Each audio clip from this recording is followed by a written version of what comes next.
할렐루야. 오늘도 새날을 주신 하나님을 찬양합니다.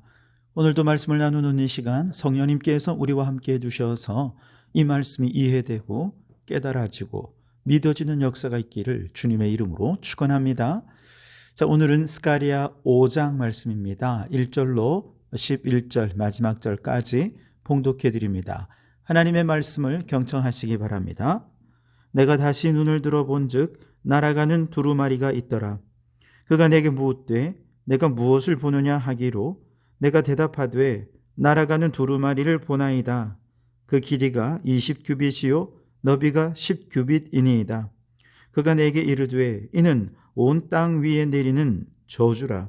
도둑질하는 자는 그 이쪽 글대로 끊어지고 맹세하는 자는 그 저쪽 글대로 끊어지리라 하니 만군의 여호와께서 이르시되 내가 이것을 보냈나니 도둑의 집에도 들어가며 내 이름을 가리켜 망령되이 맹세하는 자의 집에도 들어가서 그의 집에 머무르며 그 집을 나무와 돌과 아울러 사르리라 하셨느니라 하니라. 내게 말하던 천사가 나와서 내게 이르되 너는 눈을 들어 나오는 이것이 무엇인가 보라 하기로 내가 묻되 이것이 무엇이니까 하니 그가 이르되 나오는 이것이 에바이니라 하시고 또 이르되 온 땅에서 그들의 모양이 이러하니라. 이 에바 가운데에는 한 여인이 앉았느니라 하니 그때에 둥근 납 한 조각이 들리더라. 그가 이르되 이는 악이라 하고 그 여인을 에바 속으로 던져놓고 납조각을 에바 악 위에 던져 덮더라. 내가 또 눈을 들어본즉 두 여인이 나오는데 학의 날개 같은 날개가 있고 그 날개에 바람이 있더라. 그들이 그 에바를 천지 사이에 들었기로 내가 내게 말하는 천사에게 묻되 그들이 에바를 어디로 옮겨가나이까 하니 그가 내게 이르되 그들이 신할 땅으로 가서 그것을 위하여 집을 지으려 함이니라. 준공되면 그것이 제 초소에 머물게 되리라 하더라. 아멘. 오늘도 이 말씀을 통해 우리에게 주시는 하나님의 음성을 듣게 되기를 바랍니다. 지금까지 스가랴가 본 환상 중에 5가지를 살펴보았죠. 이는 모두 성전을 재건하는데 정말 최선을 다하는 백성들에게 희망적인 메시지를 전해주는 것이었습니다. 자, 오늘 본문은 6번째 그리고 7번째 환상을 증거하고 있는데요. 우선 1절로 4절까지는 6번째 환상인 날아가는 두루마리 환상입니다. 1절에 보시면 내가 다시 눈을 들어본즉 날아가는 두루마리가 있더라 그랬습니다. 내가 다시 눈을 들어 본즉, 이 말을 히브리어로 다시 번역해 보면 내가 고개를 돌려 눈을 들어 본즉입니다. 고개를 돌렸다는 거예요. 첫 번째부터 5번째 환상은요, 동쪽을 향해 본 것이었습니다. 반면에 이제 6번째부터 마지막 8번째 환상은 서쪽을 향하여 고개를 돌려본다는 것이죠. 동쪽은 어떻습니까? 하나님이 드나드는 곳입니다. 거룩한 곳이고 희망과 소망의 태양이 뜨는 곳입니다. 그래서 첫 번째부터 5번째의 환상은 예루살렘 성전 재건에 대한 희망의 메시지를 전했던 것이죠. 반면에 6번째부터 이제 고개를 돌려 서쪽을 향해 이제 정색을 하며 경고하는 메시지가 주어집니다. 과거에 이 백성이 우상 숭배와 여러 죄악을 행함으로 나라가 망하고 바벨론으로 끌려갔던 그 실패를 다시 반복하지 말라, 그런 메시지를 지금 이제 전하려는 것이죠. 자, 스가랴 선지자가 지금 보고 있는 것은 무엇입니까? 고개를 돌려보니까 날아가는 두루마리가 보입니다. 우리말 성경에는 나와 있지 않지만 이 날아가는 두루마리가 있다라는 말 앞에 보라라고 하는 단어가 히브리어에는 있어요. 그래서 원어적으로 보면 이게 감탄사인데요. 그런데 보라, 날아가는 두루마리를 이렇게 번역할 수 있습니다. 다시 말해 지금 스가랴 선지자는요, 눈이 휘둥그레져서 이 환상을 보고 있는 것입니다. 날아가는 두루마리예요. 당시에는 글을 지금처럼 이런 책에 쓴 것이 아니라 양피지에 기록하고 둘둘 말아두지 않았습니까? 그래서 두루마리인데 그 내용을 읽기 위해서 이렇게 펼쳐야 됐던 거죠.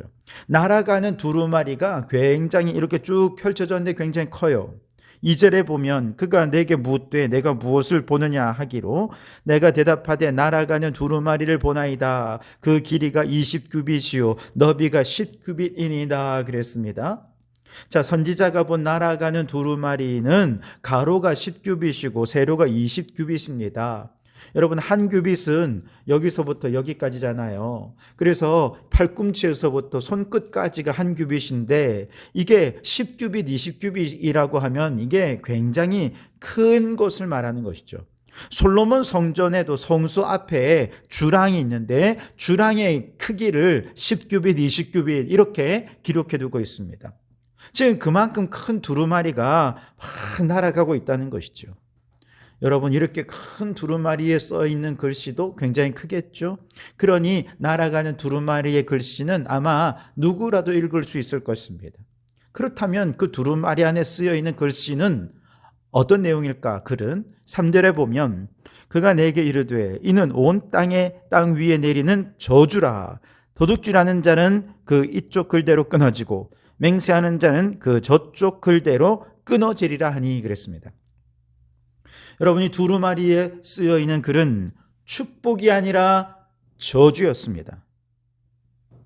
두루마리에는 양쪽으로 글이 쭉 쓰여져 있는데 한쪽에는 도둑질하는 사람에 대한 저주, 다른 쪽에는 맹세하는 사람에 대한 저주가 쓰여져 있습니다. 4절을 보시면 만군의 여호와께서 이르시되 내가 이것을 보냈나니 도둑의 집에도 들어가며 내 이름을 가리켜 망령되이 맹세하는 자의 집에도 들어가서 그의 집에 머무르며 그 집을 나무와 돌과 아울러 사르리라 하셨느니라 하니라. 하나님의 저주가 도둑들과 거짓 맹세하며 위증하는 자의 집에 내린다는 것입니다. 이게 여러분 무슨 뜻이겠습니까? 지금 포로 생활을 끝내고 돌아온 백성들의 상황과 관련이 있는 내용이에요. 당시에는 이제 모든 걸 새로 시작해야 되는 상황이 아닙니까? 그런데 애초의 계획은 성전을 재건하면서 영적 중심을 바로 세우고 그 영적 중심으로부터 모든 질서를 바로 세워가기를 그들은 기대했는데 이제 그 성전 재건이 멈춰졌었잖아요. 사람들은 영적 중심을 잃어버렸습니다. 모두 가난했고 사회 질서는 잡혀져 있지 않은 상황입니다. 그러다 보니 남의 소유에 욕심을 내는 사람들이 생겼고 힘으로 때로는 남을 속이면서 남의 소유를 도둑질하고 빼앗는 사람들이 생겼습니다. 그렇게 빼앗기고 나면 사람들은 나만 당할 수 없지 그러면서 또 다른 악한 생각을 하게 되고 뿐만 아니라 이런 죄악들로 인해서 재판이라도 받게 될 때 돈 있는 사람들은 돈을 주고 위증을 행하도록 위증 교사를 시키고 그러면서 재판도 엉망이 되어버리는 정말 무질서한 모습이 그들 안에 있더라는 것이죠. 그래서 하나님께서 이런 사람들을 향해서 아주 큰 두루마리에 큰 글씨로 써서 제8계명 도둑질하는 자, 제9계명 거짓 맹세하는 자 그들의 집에 내가 내리는 저주가 들어가서 그 집에 머무르면서 그 집의 모든 것을 다 불살라 버릴 것이다. 그렇게 쓰여져 있는 것입니다. 여러분, 과거 사실 이 백성들이 나라가 망했던 이유도 영적인 중심을 잃어버렸기 때문이 아니었습니까? 영적 중심이 흐트러지니까 모든 사회 질서가 불의하고 부패하고 그리고 우상숭배가 가득했던 그것 때문에 나라가 망했던 것이죠. 그런데 다시 포로 귀환해서 돌아와서도 여전히 영적 중심을 잡지 못하고 그들의 삶이 이렇게 무질서하게 되어버렸으니 저주를 선포할 수밖에 없는 것이죠. 여러분, 오늘 우리도 마찬가지입니다. 영적 중심을 잃어버렸던 저 이스라엘 백성들이 하나님의 백성답지 못하게 살면서 저주를 받았던 것처럼 우리도 영적인 중심을 잃어버리면 얼마든지 죄와 짝하고 부끄럽게 살면서 하나님의 저주가 우리 안에 들어와 우리 안에 모든 것을 불사르게 될 수 있는 것이지요. 그렇기 때문에 우리는 제일 먼저 영적인 중심을 하나님 중심으로, 말씀 중심으로, 교회 중심으로 그렇게 온전히 바로 잡아야 합니다. 그래야 일상의 생활에도 혹은 사회 생활에도 그 중심에서 벗어난 모든 죄악의 유혹들을 이기고 질서정연한 삶으로 승리하는 삶을 살게 되는 것이죠. 먼저는 시간적으로 일주일의 중심은 여러분 주일에다가 중심을 두시기 바랍니다. 주일을 하나님께 온전히 예배하며 하나님의 주권을 인정하며 중심을 딱 바로잡으면 나머지 일주일의 삶 속에서도 하나님이 주인된 삶의 질서가 자리 잡게 될 것입니다. 공간적으로도 우리의 영혼의 중심을 교회에다가 두실 수 있기를 바랍니다.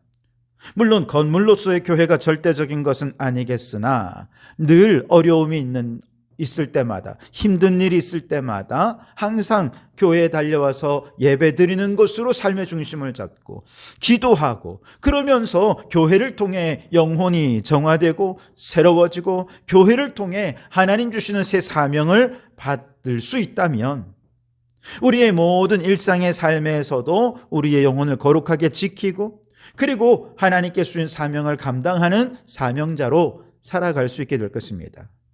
그러니 여러분, 시간의 중심, 공간의 중심, 모든 것의 중심에 하나님이 있기를 바랍니다. 그렇게 하나님을 중심에 두고 모든 삶을 질서정연하게 운영하셔서 우리의 삶에 하나님의 나라가 이루어지고 모든 저주는 물러가고 하나님 주신 축복으로 가득 채워지는 우리 성도들의 삶이 되실 수 있기를 주님의 이름으로 축원합니다. 5절에서 마지막 절까지는 7번째 환상인데요, 에바 가운데 앉은 여인 환상이라 이렇게 이름 붙일 수 있겠습니다. 이 역시도 하나님께서 저 말씀을 저버린 백성들에 대해 징계를 증거하는 내용입니다. 5절에 보시면 이제 천사가 선지자 스가랴에게 말합니다. 자, 이제 눈을 들어 봐봐. 뭔가가 이렇게 나오는데 뭐가 나온지 한번 봐봐.